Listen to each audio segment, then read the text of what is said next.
लड़की ने अपनी शादी की पोशाक उतार दी और सीधे उस आदमी पर फेंक दी। फिर वह खुशी खुशी बिस्तर पर लेट गई। तभी उसे एहसास हुआ कि वह अभी अभी अपने पति पर लेटी है। इस समय लड़की को उस आदमी का सुंदर चेहरा दिखाई दिया। उसने तुरंत उन दोनों की एक सेल्फी ली। अगले ही पल उसने पाया कि उस आदमी के होंठ खून रहित थे। फिर उसने उस पर लिपस्टिक लगाई। लड़की जोर से हंस पड़ी। इसके तुरंत बाद उस आदमी का चेहरा बिल्ली के बच्चे के रूप में रंगा हुआ था। इस समय लड़की ने बिस्तर पर रखे दहेज को देखा। उसने तुरंत उन्हें अपनी बाहों में ले लिया। फिर उसने इन विलासिता की चीजों को उठाया और उनकी प्रशंसा की। फिर उसने उन्हें खुद पर पहन लिया। उसने परिवार के खजाने को भी अपने साथ ले जाने का फैसला किया। उसे उम्मीद नहीं थी कि वह आदमी अचानक होश में आ जाएगा। वह वास्तव में जाग गया। लड़की इतनी डरी हुई थी कि उसने गलती से फूलदान तोड़ दिया। आवाज सुनकर दादा दादी तुरंत स्थिति की जांच करने आए। उन्होंने पाया कि उनका पोता जो कई सालों से सो रहा था जाग गया था। फिर पोते की पत्नी की तारीफ की क्योंकि वो उनके परिवार के लिए किस्मत ला सकती है। और अगले ही पल दादी को पोते के चेहरे पर पैटर्न दिख गया। तभी उन्हें एहसास हुआ कि लड़की बिस्तर के नीचे छिपी हुई है। लड़की अजीब तरह से उठी और दादी को नमस्ते किया। दादाजी ने यह भी पाया कि लड़की के शरीर पर गहने पहने हुए थे। फिर लड़की ने वो सारे गहने उतारने का फैसला किया,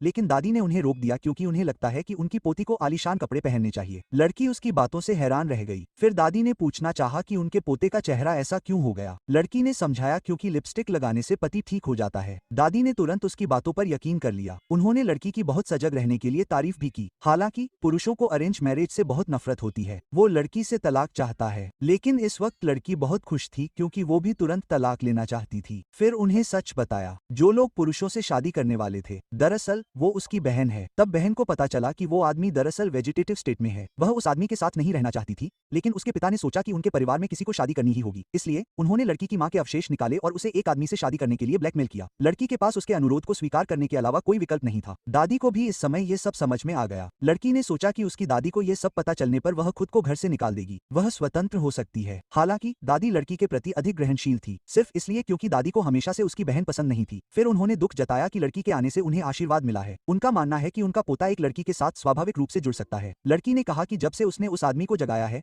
मेरी कोई और इच्छा नहीं है और यहाँ से जाने के लिए कहा। लेकिन दादी ने कहा कि वह कृतज्ञ व्यक्ति नहीं है और उसे पूरी उम्मीद है कि वह यहाँ उसकी पोती के रूप में रहेगी। हालांकि उस आदमी ने इसे अस्वीकार कर दिया। दादी ने यह देखते ही तुरंत उसे गुस्से से देखा। इस समय उस आदमी के डॉक्टर को पता चला कि वह आदमी जाग सकता है, तुरंत आकर उसका निदान कर सकता है। अगले ही पल उन्होंने कहा कि वह आदमी ठीक हो रहा है। उन्होंने यह भी कहा कि वह उसी समय जाग गया जिस समय उसने भविष्यवाणी की थी। आदमी ने यह देखकर उत्साहित होकर दादी को बताया, यह सब लड़कियों से कोई लेना देना नहीं है। जब दादी उस आदमी को डांटना चाहती थी तभी लड़की ने अपनी दादी से कहा कि वह भी शादी नहीं करना चाहती। फिर लड़की ने हाथ हिलाया और